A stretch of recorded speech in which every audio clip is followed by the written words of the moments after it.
मैं भूखा हूँ, लेकिन ये बिरयानी देने को तैयार नहीं है। भाई, अगर इनके पास 10 रुपए कम है तो क्या हुआ?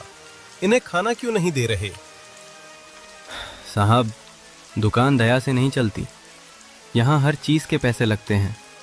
अगर आज एक को मुफ्त दूंगा तो कल 10 लोग आ जाएंगे। कभी कभी इंसानियत भी कमाई से बड़ी होती है। नौजवान ने अपनी जेब से पैसे निकाले और गोपाल की तरफ बढ़ा दिए। ये लीजिए, चाचा को एक प्लेट गर्मा गर्म बिरयानी खिलाइए, और जो पैसे बचे उनसे कई पैकेट बिरयानी पैक कर दीजिए।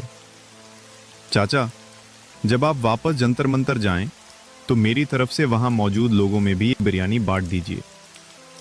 भूखे इंसान की मदद करना सबसे बड़ा काम है। बेटा, भगवान तुम्हें हमेशा खुश रखे।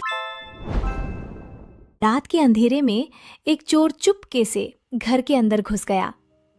उसने पूरे घर की तलाशी ली, अलमारी खोल दी, बक्से उलट पुलट कर दिए और सेठ रामदास द्वारा दिए गए सारे पैसे लेकर फरार हो गया।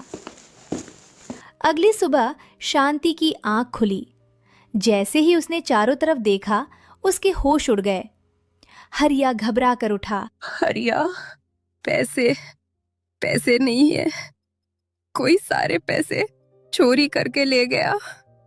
हे भगवान, ये क्या हो गया?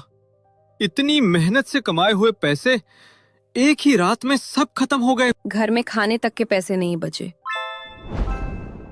आए थे। ध्यान से सोच, जब जब तुमने गोपाल की बिरयानी खाई, उसी रात तुम, शांति और राजू गहरी नींद में सो गए। और हर बार उसी रात तुम्हारे घर चोरी हुई। पहले पैसे चोरी हुए, फिर शांति की मां की निशानी चोरी हो गई। क्या यह सिर्फ संयोग हो सकता है? सच कह रहा है तू। मैंने इस तरफ कभी ध्यान ही नहीं दिया। मुझे पूरा शक है कि बिरयानी में कुछ मिलाया जाता था, और जब तुम लोग बेहोश हो जाते थे तब चोरी होती थी। अगर ये सच है तो मैं उसे कभी माफ नहीं करूंगा। उस रात दोनों टूटे हुए ढाबे के पास एक पेड़ के पीछे छिप गए। भाई साहब, जरा बताइए, हरिया का घर किस तरफ है?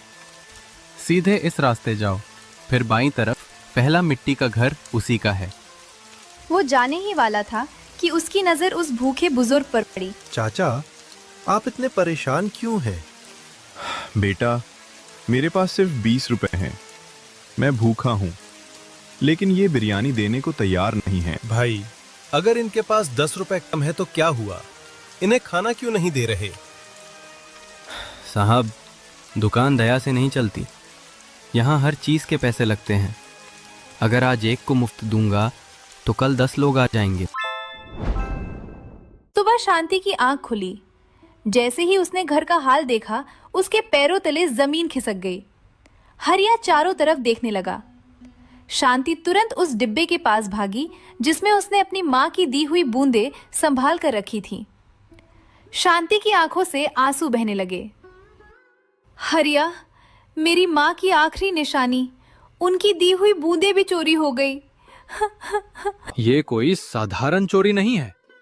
जो भी चोर है उसे हर बार पता चल जाता है कि हम कब सोते हैं। मुझे भी अब यही लगने लगा है। आखिर हमारे साथ ही बार बार ऐसा क्यों हो रहा है?